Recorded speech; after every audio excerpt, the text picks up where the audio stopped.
राम राम जी। मेरे नए व्लॉग में आप सभी का तहे दिल से स्वागत है। ये नज़ारे सुबह सवेरे के होते हैं जब मैं सुबह सो के उठ रही हूँ और अभी मेरे को करना है गर्म पानी। वैसे हीटर भी हमारे घर पे, लेकिन जो स्वाद चूल्हे के गर्म पानी में है वो हीटर के गर्म पानी में कहाँ है।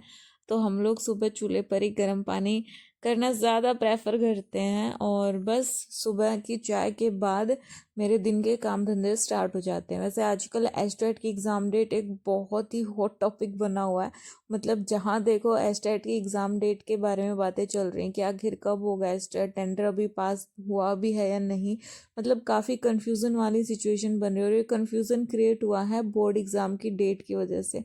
लेकिन मैं आप लोगों से यही कहूँगी कि प्लीज़ 8 और 9 तारीख को अपना टारगेट बनाकर एस्टेट की तैयारी अपनी कंटिन्यू रखें, क्योंकि है ना HBSC बोर्ड एकदम धमाका कर देगा कि ये लो आ गई है स्टेट की एग्ज़ाम डेट और आपको लगेगा कि हमारे साथ धोखा हुआ है। लेकिन ऐसा कुछ भी नहीं है। कहाँ दिसंबर में होने वाला था एग्ज़ाम और कहाँ फरवरी आने वाला है और एग्ज़ाम का कुछ अता पता नहीं है। तो हम लोग स्टेट को बहुत हल्के में ले रहे हैं और गलती कर रहे हैं। बजाय इसके बहुत ज़रूरी है कि एस्टेट को अभी एक प्रॉपर स्ट्रेटेजी बनाकर बिल्कुल अच्छे से फोकस करके करा जाए, क्योंकि है ना 1000 रुपये हर किसी ने दिए हैं फॉर्म भरने के और हर कोई चाहता है कि उसके 1000 रुपये वेस्ट ना जाए। हर कोई एस्टेट क्लियर करना चाहता है, लेकिन उस लेवल की मेहनत कोई नहीं करना चाहता। सब लोग एग्ज़ाम डेट का वेट कर रहे हैं, ये नहीं देख रहे कि उनकी प्रिपरेशन कैसी है। तो क्यों ना अपनी प्रिपरेशन को बूस्ट अप करा जाए। और मेरा मॉर्निंग का रूटीन यही होता है। प्लीज़ मेरे लुक्स को इग्नोर करना। इस टाइम फोकस ये होता है कि ऑफिस टाइम तक फटाफट जितने काम हो सकते हैं उतने काम निपट जाए, क्योंकि मेरी सास वैसे तो घर के काम में काफ़ी मेरी हेल्प कराती है, लेकिन अभी उनको मेरी बेटी को भी संभालना होता है और वो काफ़ी छोटी है। तो मैं जितना ज़्यादा हो सके उतना कोशिश करती हूँ कि काम ख़त्म करके जाऊँ, ताकि उनको ज़्यादा लोड ना हो और वो बच्चों को आराम से देखभाल कर पाएँ। और कहते हैं ना कि अगर आपका घर साफ स्वच्छ रहेगा ना तो माइंड आपको ऑटोमेटिक फ्रेश रहेगा, वरना तो बहुत ही ज़्यादा मैस मच जाता है लाइफ में, ज़िंदगी में और घर में भी। तो बस कोशिश यही रहती है कि जितना काम हो सके उतना अपना करके निकलूँ ऑफिस के लिए, ताकि मम्मी के पास सिर्फ बच्चों की टेंशन रहे, घर के काम से रिगार्डिंग कोई टेंशन नहीं रहे। झाड़ू पोछा नहाना धोना करने के बाद मैंने बना ली थी फटाफट रोटियां, और रोटियां बनाने के बाद मैं ऑफिस जाने के लिए रेडी हो जाऊंगी। पता है, जब से जॉब लगी ना लाइफ बहुत ज़्यादा बिजी हो गई है। टाइम ही नहीं मिलता खुद के लिए, बच्चों के लिए। लेकिन हाँ, एक उम्मीद है कि धीरे धीरे इस नई लाइफ में एडजस्ट हो जाऊंगी और धीरे धीरे सब ट्रैक पर आ जाएगा। अभी बहुत गिल्ट आता है जब छोटे छोटे बच्चों को इतनी सर्दियों में छोड़कर ऑफिस जाती हूँ, लेकिन फिर ये ख्याल आता है कि इन्हीं बच्चों की खुशियों के लिए तो जॉब करना आरंभ करा था। इन्हीं बच्चों के सामने तो एक मोरल वैल्यू क्रिएट करनी थी कि हाँ, पढ़ लिख कर बहुत ज़्यादा कुछ अचीव करा जा सकता है। इन्हीं बच्चों के सामने ही तो एग्जाम्पल सेट करना था कि मैं पढ़ लिख कर एक हाउसवाइफ वाली ज़िंदगी से एक एम्प्लॉय बन सकती हूँ, तो तुम भी बन सकते हो। तो कहीं ना कहीं वो रिग्रेट वाली फीलिंग साइड में रखकर प्राउड वाली फीलिंग में रखती हूँ कि हाँ, जो होगा अच्छे के लिए होगा। और आज हम कुछ कर रहे हैं तो उससे हमारे पास फाइनेंशियली स्टेबिलिटी आएगी और उनसे कहीं ना कहीं बच्चों का भविष्य सिक्योर होगा और हमारा भविष्य भी सिक्योर होगा। बस इसी बलबूते पर बच्चों को अकेले छोड़कर मैं ऑफिस जाने की हिम्मत कर पाती हूँ और वहाँ जाते ही मेरे काम स्टार्ट हो जाते हैं। और इतनी ठंड में ऑफिस में काम करना सच में बहुत ज़्यादा चैलेंजिंग है, लेकिन करना है तो करना है। और आप लोगों के काफ़ी कमेंट आ रहे थे कि हरियाणा सीईटी मैथ्स के लिए इंपॉर्टेंट टॉपिक्स बता दीजिए कि क्या क्या पढ़ना चाहिए हरियाणा सीईटी मैथ्स से रिगार्डिंग। तो आज की वीडियो में मैंने वही सब शेयर करा है, तो प्लीज़ वीडियो लास्ट तक ज़रूर देखिएगा। और मैं ऑफिस से घर आने के बाद मेरी बेटी का रिएक्शन कुछ ऐसा होता है।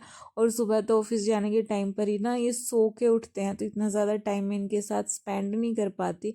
ज़्यादातर टाइम मैं इनके घर आने के बाद ही कर पाती हूँ। और ये पूरे दिन का बेस्ट टाइम होता है जब मेरे बच्चे मेरे साथ होते हैं और हम लोग खूब मस्ती कर रहे होते हैं। आई होप जो मेरी तरह वर्किंग वूमन है वो मेरी फीलिंग से रिलेट कर पाएंगी कि जब सुबह ठंड में बच्चों को सोते हुए छोड़कर जाते हैं और आकर इनकी मस्ती का लेवल अलग ही चल रहा होता है, तो कितना इंजॉयमेंट और कितना रिलैक्स फील होता है। तो जी, आज मैंने ये फ्लिपकार्ट से कुछ ऑर्डर करा था और मेरे को विद इन 2 डेज डिलीवरी हो चुकी है। और मैं आप लोगों से भी शेयर कर दूं ये मेरे बेटे ने फाड़ दिया कुछ इस तरीके से, क्योंकि उसको बहुत एक्साइटमेंट हो रही थी कि इसमें आखिर है क्या। तो ये मैंने मंगवाया है फेस वॉश, ये पवित्रा का फेस वॉश डेली डिटॉक्स। अभी देखती हूँ मैं ये कैसा रहने वाला है, इसका रिव्यू आप लोगों से शेयर करूँगी। मैं भी फर्स्ट टाइम यूज़ कर रही हूँ। और साथ में मैंने ये मंगवाया था, ये बिल्कुल एज इट इज़ पैक है। अभी इसकी अनबॉक्सिंग करके देखते हैं क्या है इसमें। ये है दूसरे पार्सल में, ये अंडर आई क्रीम। इसको भी देखते हैं ये कैसी रहने वाली है। फर्स्ट टाइम मैं इसको यूज़ करूँगी, देखते हैं ये कैसी रहने वाली है और कैसी नहीं। हाँ जी, तो आप लोग बहुत मेरे से हाँ जी, तो आप लोगों के काफ़ी सारे डाउट्स आ रहे थे कि मैथ्स के इम्पोर्टेंट टॉपिक्स बता दीजिए। तो मैं कोई टीचर तो हूँ नहीं जो आपको परफेक्टली बता पाऊँ कि कौन सा टॉपिक ज़्यादा स्कोरिंग है, या फिर आप कौन सा टॉपिक ज़्यादा अच्छे से समझ सकते हैं, कर सकते हैं, या फिर 100% यही टॉपिक आएगा सिलेबस में। ये किसी को नहीं पता होता, सब अपना एक्सपीरियंस शेयर कर रहे होते हैं। तो यहाँ पर मैं भी अपना एक्सपीरियंस शेयर कर रही हूँ, और मैं बिल्कुल दावा नहीं करती कि बिल्कुल 100% सही है, लेकिन जो मैंने एक्सपीरियंस करा है, जो मेरे लिए काम करता है, मैं वही आप लोगों के साथ शेयर कर रही हूँ कि मैथ्स में कौन से जो टॉपिक है वो आपको ज़्यादा हेल्प कर सकते हैं, यानी आप अच्छे से इजीली उनको समझ सकते हैं और क्वेश्चन अटैम्प्ट कर सकते हैं। नंबर सिस्टम बहुत इजी टॉपिक है, हर कोई कर सकता है। एलसीएम एचसीएफ, आपको थोड़ा सा अपनी थिंकिंग को मॉडिफाई करना होगा, और एलसीएम और एचसीएफ बिल्कुल ही मामूली कैलकुलेशन से सॉल्व हो जाते हैं। तो एलसीएम और एचसीएफ बहुत इजी टॉपिक है। Square root and cube root, ये आपको रटना पड़ेगा। इनमें से जो direct formula based question put up होते हैं, तो एक बार आपने इनका कंसेप्ट अच्छे से क्लियर कर लिया ना, तो फिर आप ये स्क्वायर रूट और क्यूब रूट वाले क्वेश्चंस आराम से कर पाओगे। फ्रैक्शन एंड डेसिमल नंबर्स, इनमें बहुत ही ध्यान से कैलकुलेशन करना पड़ता है, क्योंकि एक छोटी सी मिस्टेक है ना, आपको पूरा क्वेश्चन गलत करके रख सकती है। तो ये बहुत इजी टॉपिक, लेकिन इसकी कैलकुलेशन बहुत टफ होती है।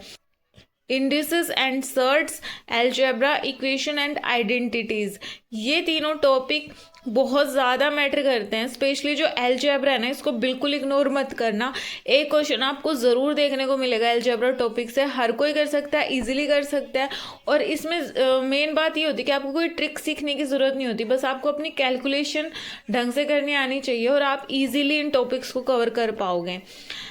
और फिर जो मेरे को टॉपिक इजी लगते हैं वो है percentage, ratio and proportion, profit loss. यहाँ पर ये तीनों मेरे को बहुत इजी लगते हैं। और ये जो पार्टनरशिप है, SI CI है, इसमें मेरे को प्रॉब्लम होती है, क्योंकि इनमें ट्रिक्स ज़्यादा यूज़ होती है। जो इनके क्वेश्चन पुटअप करने का जो लैंग्वेज होती है ना, वो काफ़ी टफ होती है। तो यहाँ पर मेरे को सिर्फ जो इजी लगते हैं वो लगते हैं percentage, profit and loss and ratio and proportion. Comparison में बता रही हूँ, बाकी यहाँ पर ना आपको थोड़ी क्रिटिकल थिंकिंग रखने की ज़रूरत है, और आपको थोड़ी ट्रिक सीखनी पड़ती है। इसीलिए जो ये वाला सेक्शन मैंने बताया है, ये मेरे को कंपैरेटिवली ईजी लगता है एज़ कम्पेयर टू दिस। और इसमें से आप पूछोगे ना, तो मैं बताऊँगी आपको प्रॉफिट लॉस, रेशियो प्रपोर्शन और परसेंटेज। तो ये वाले हैं मेरे को जो मैथ्स में इजी लगते हैं, और जो मेरे को काफ़ी स्कोरिंग भी लगते हैं, और मुझे लगता है कि हर कोई कर सकता है। बाकी जो ये हैं, ये तो एडवांस मैथ्स आ गया, और इसमें हमें कुछ खास दे नहीं रखा। बाकी इनके अलावा आप जो कर सकते हो, ट्रिग्नोमेट्री कर सकते हो, क्योंकि ट्रिग्नोमेट्री भी आपको देखने को मिल जाएगी एग्जाम में। तो आई होप ये वाले जो टॉपिक्स मैंने आपको बताए हैं, ये आपको ज़रूर कर लेना चाहिए मैथ्स में, क्योंकि ये बहुत ही इंपॉर्टेंट है, और आपको इनमें से एक एक क्वेश्चन तो ज़रूर देखने को मिलेगा। पहली वीडियो यहाँ तक देख लिया तो please don't forget to like, share and subscribe the channel. और काफ़ी लोग मेरे से इस बुक के बारे में पूछने वाले हैं। तो ये मेरे पास रीट के, जब मैंने एग्ज़ाम दिया था तब मैंने ये बुक खरीदी थी लेवल 2 के लिए। रीट मेरा क्लियर था, इसी बुक से हो गया था, और तभी से मैंने ये बुक पढ़ी थी और मुझे काफ़ी अच्छी लगी, और मैं इसी बुक से को फॉलो कर रही हूँ अभी फ़िलहाल। तो आप देख सकते हैं, बाकी मेरे पास मैथ्स की कोई बुक नहीं है, मैंने इसी बुक से पढ़ा था जब मेरा रीट का एग्ज़ाम था। तो आई होप आपको समझ आ गया होगा कि आपको मैथ्स में क्या पढ़ना है, क्या नहीं पढ़ना है। मिलती हूँ आपसे नेक्स्ट वीडियो में, तब तक के लिए जय बाबा की।